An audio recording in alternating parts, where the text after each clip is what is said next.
Bonjour à tous et bienvenue sur boursicoté.com pour cette nouvelle analyse technique du CAC 40 en point matinal avec une configuration qui semble confirmer le mouvement haussier que nous avions détecté hier suite à la rupture ici de cette résistance oblique, puisque dès ce matin donc nous avons l'ouverture sur un gap haussier qui est assez intéressant puisqu'il permet de valider ici une cassure de la moyenne mobile 20 exponentielle. Alors c'est plus sur l'unité de temps daily. Voilà, il faudra voir, l'enjeu de cette journée sera de voir ici si on reste au-dessus de cette moyenne mobile. Et puis sur l'unité de temps 4 heures, ce que l'on peut constater aussi, c'est que tout simplement on revient ici marquer un contact assez appuyé sur la bande de Bollinger supérieure. Donc l'objectif est de poursuivre ici en direction des 4570 points. Du point de vue des indicateurs techniques, nous avons une configuration qui reste haussière ici sur l'unité de temps 4 heures. On avait ici une phase de stabilisation sur le RSI. Le RSI reprend une dynamique plutôt haussière. Donc les histogrammes du MACD sont orientés à la hausse aussi. Et donc, malgré un manque de volatilité, nous avons une confirmation que ce mouvement haussier ici continue. Donc, comme vous l'avez compris, cette situation, elle est plutôt haussière. Alors, ce que l'on peut remarquer, c'est effectivement la poursuite du mouvement, l'attaque ici de la bande de Bollinger supérieure, mais aussi cette zone ici des 4343 points, zone qui représente le retracement à 38,2% de Fibonacci de la précédente phase de baisse. Cette zone, elle avait été support ici sur cette première phase de neutralisation.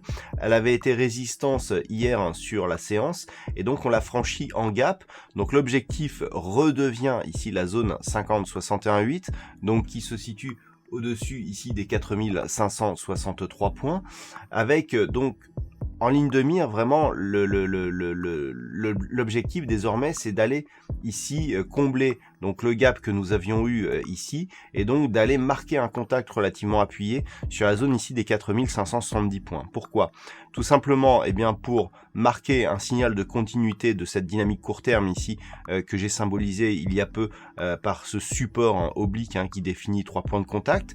Le fait ici de casser cette zone marquera un nouveau point haut significatif par rapport au précédent. Donc je parle ici de cette dynamique très court terme qui est haussière.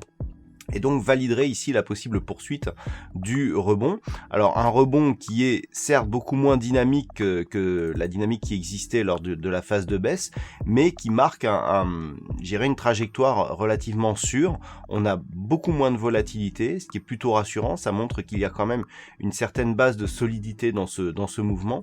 Et si on valide ici des ruptures de points techniques successifs, on pourrait avoir une base de construction qui pourrait impulser donc un mouvement de rebond par rapport à toute la baisse que nous avons connue liée à la crise du coronavirus. Donc faut pas se leurrer, ce qui a été perdu là, on va pas le regagner en quelques semaines. La crise va avoir des effets qui seront sensibles sur le long terme, mais le fait ici d'avoir ce mouvement, et si on valide une poursuite, on confirmera le fait que le signal que l'on a eu hier de cassure ici de cette résistance, donc de sortie de cette dynamique, voire au pire pour une neutralisation, au mieux pour un mouvement haussier ici qui commencera à invalider la poursuite ici de ce mouvement baissier. Donc les points à surveiller pour aujourd'hui, c'est tout simplement une poursuite ici du mouvement en direction des 4570 points.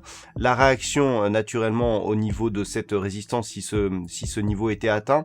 À la baisse, on a beaucoup de place. On verra, on guettera éventuellement dans le cadre d'un retour ici, un mouvement baissier, le comblement de ce gap. Je rappelle que hier, on a eu donc un gap de rupture qui n'a pas du tout été comblé. Là, on est sur un gap de continuité.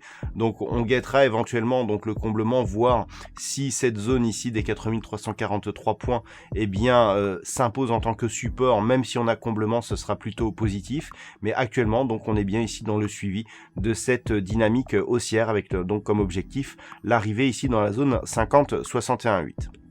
Voilà donc ce que l'on peut dire sur cette analyse technique et sur ce point matinal. Donc d'un point de vue macroéconomique, on reste toujours dans l'attente ici des résultats déjà de la progression de la pandémie de coronavirus, et puis sur les premières statistiques donc qui vont commencer à englober donc le mois de mars et le début des effets de cette pandémie. Donc aujourd'hui, alors pas de chiffres majeurs dans la matinée. Sachez que aujourd'hui, eh bien, il y a l'Eurogroupe qui débute, donc on pourra éventuellement, en fonction des mesures qui peuvent être prises par certains États, eh bien, avoir des réactions sur les marchés. On attend bien entendu plutôt des réactions positives, vu que les États vont essayer de mettre en place des systèmes qui vont limiter l'impact économique donc de cette épidémie. Cet après-midi toutefois, aux États-Unis, nous aurons le rapport JOLTS, les nouvelles offres d'emploi. Alors il s'agit du mois de février, donc normalement pas d'impact encore. Et puis au Canada, nous aurons l'indice PMI IV qui lui sera un indice du mois de mars et que l'on attend en forte baisse. Voilà donc pour ce point matinal. Passez une bonne séance, restez chez vous et surtout prenez soin de vous. On se retrouve dès ce soir pour toutes les autres analyses techniques du site boursicoté.com.